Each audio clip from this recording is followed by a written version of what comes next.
તો diamond city અને textile hub ગણાતા સુરતમાં અત્યારે ઈંધણનું સંકટ ઘેરાયું છે। છેલ્લા 3 થી 4 દિવસથી ન માત્ર ઘરેલું પરંતુ કોમર્શિયલ ગેસના પુરવઠામાં કાપ મુકાયો છે। 19 કિલો, 47 કિલો અને 420 કિલોના કોમર્શિયલ સિલિન્ડર્સનો સપ્લાય લગભગ બંધ જેવો છે, જેની સીધી અસર સુરતના વીવિંગ એકમો અને ટેક્સટાઇલ માર્કેટ પર પડી છે।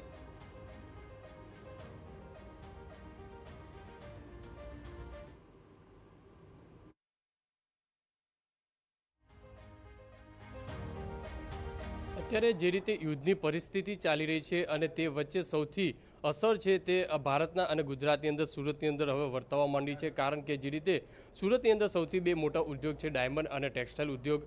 ટેક્સટાઇલ ઉદ્યોગની અંદર જે ગેસની સૌથી વધુ જરૂર પડતી હોય છે, કારણ કે તે પ્રોસેસિંગ માટે તેની વધુ ઉપયોગ થતો હોય છે। તો આપણી સાથે જે ચેમ્બરના ઉપપ્રમુખ છે અશોકભાઈ, તેમની સાથે વાત કરીશું, કારણ કે ટેક્સટાઇલ ઉપર કેટલી અસર જોવા મળશે। અશોકભાઈ, અત્યારે જે રીતે ગેસની અછત વર્તાઈ રહી છે, કટોટી જે મૂકવામાં આવી છે, કાપ મૂકવામાં આવે છે, તો કઈ રીતની પરિસ્થિતિ ઊભી થઈ છે અને આવનારા સમયની અંદર કઈ રીતની પરિસ્થિતિ ઊભી થઈ શકે છે?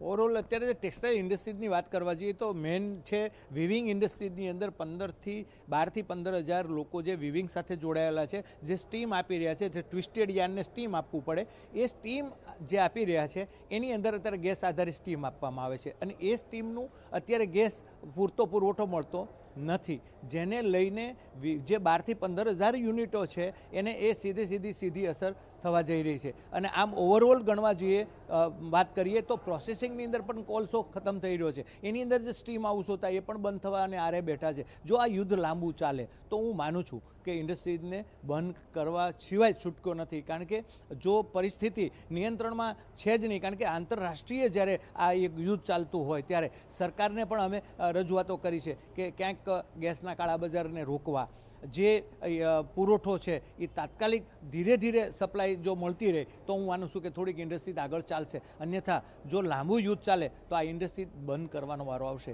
એવું હું કહી શકું છું। 15,000થી નાના એકમો જે છે, તો તેની સાથે જે જોડાયેલા કારીગરો, તે કેટલો મોટો વર્ગ હોઈ શકે છે, કારણ કે સીધી અસર કારીગરો ઉપર પણ જોવા મળશે।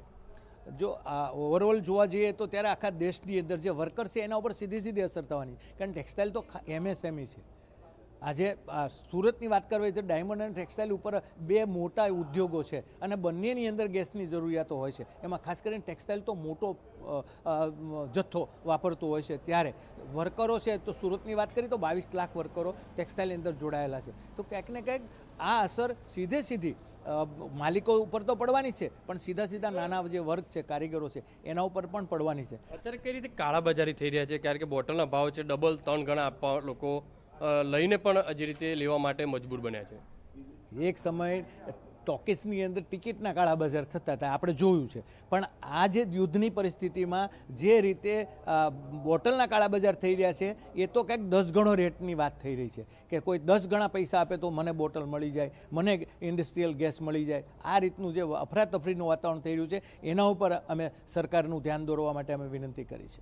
જે રીતે ચેરમેન જે કહી શકાય છે અશોકભાઈ જીરાવાલા કહી રહ્યા છે તે પ્રમાણે અત્યારે સુરત ઇન્ડસ્ટ્રી જે વિવિંગની વાત કરવામાં આવે, 15,000થી વધુ જે વિવિંગ છે તેની ઉપર સીધી અસર જોવા મળી રહી છે અને આવનારા સમયની અંદર જો સતત આ રીતે યુદ્ધની પરિસ્થિતિ જો ચાલુ રહેશે તો ચોક્કસપણે આ 15,000થી વધુ જે વિવિંગ એકમો છે તે ક્યાંક ને ક્યાંક બંધ કરવા જેવી સ્થિતિ પણ સર્જાઈ શકે છે।